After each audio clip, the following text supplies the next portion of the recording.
Ini adalah seorang ibu dengan anak satu.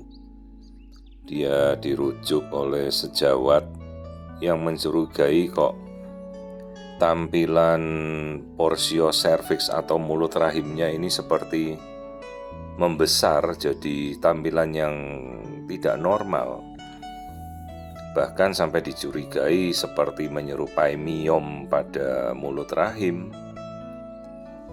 Lalu waktu saat kita melakukan pemeriksaan transvaginal, ini saya temukan aliran darah pada mulut rahim ini yang warnanya merah-merah dan cukup deras ya alirannya. Seharusnya itu kalau mulut rahim normal dia tidak ada aliran darah seperti ini.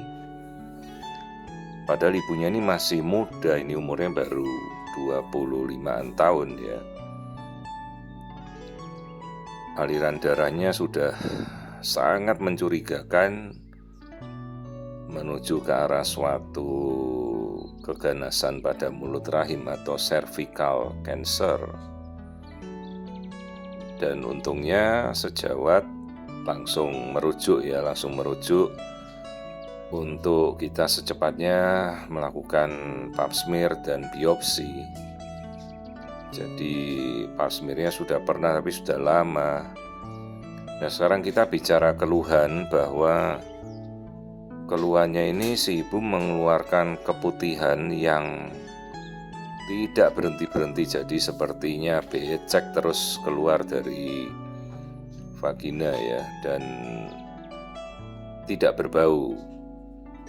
Jadi seperti di underwearnya tuh basah terus. Hanya saat saya tanyakan memang tidak ada keluhan saat berhubungan dan tidak ada bau tertentu. Kasus-kasus di mana setelah terjadi keganasan mulut rahim biasanya keputihannya sudah sangat berbau ya, berbau yang sangat anyir, sangat amis dan cenderung menuju smell bau yang tidak enak, begitulah.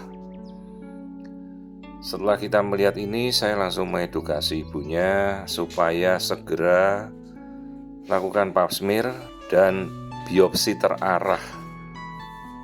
Karena kita tidak menunggu terapi terlebih dahulu, tapi dalam kasus-kasus di mana mulut rahim sudah membesar, anak baru satu, usia masih muda, dan kondisi seperti ini, saya harus langsung segera lakukan biopsi cervix. Jadi kita ambil jaringannya pada mulut rahim itu, lalu kita kirim pemeriksaan histopatologi jaringan.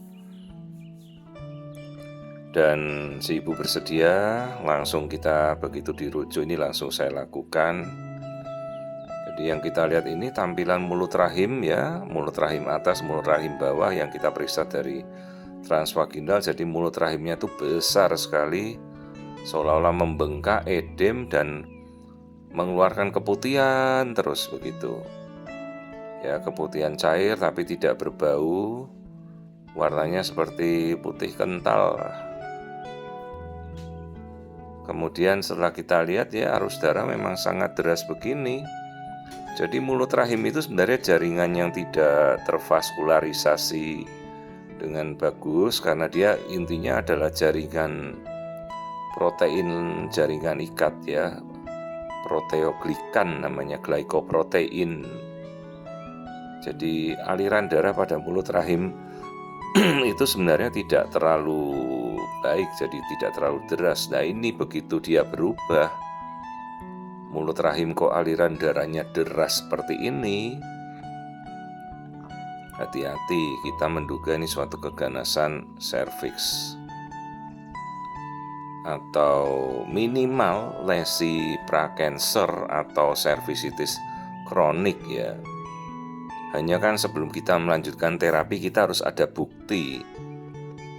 Mana ibunya cuma punya satu anak ya, kalau sampai kanker cervix stadium awal kan kita sudah harus melakukan pengangkatan rahim total ya, namanya histerektomi radikal. Ini lihat arus darahnya, ini luar biasa derasnya. Jadi yang kita duga ini adalah suatu kanker serviks. Dan hari ini sudah keluar hasil diagnosanya. Dari hasil pap smear menyatakan ini suatu infeksi kronik menuju ke suatu gambaran lesi tanpa keganasan atau hasil tanpa keganasan. Sementara hasil biopsi jaringannya dari bagian mulut rahim itu sesuai dengan dugaan kita adalah lesi pra-kanker atau sebelum menjadi kanker, tinggal satu tahap lagi dia naik menjadi kanker atau karsinoma in situ. Jadi istilahnya adalah CIN 3. Ya, jadi dia sudah mencapai perubahan epitel pada mulut rahim, intraepitel lesi neoplasia derajat 3. Jadi tinggal 1 derajat lagi dia akan naik ke lesi prakanker jadi kanker. Jadi kita anjurkan segera terapi minimal atau kita konsulkan ke onkologi secepatnya.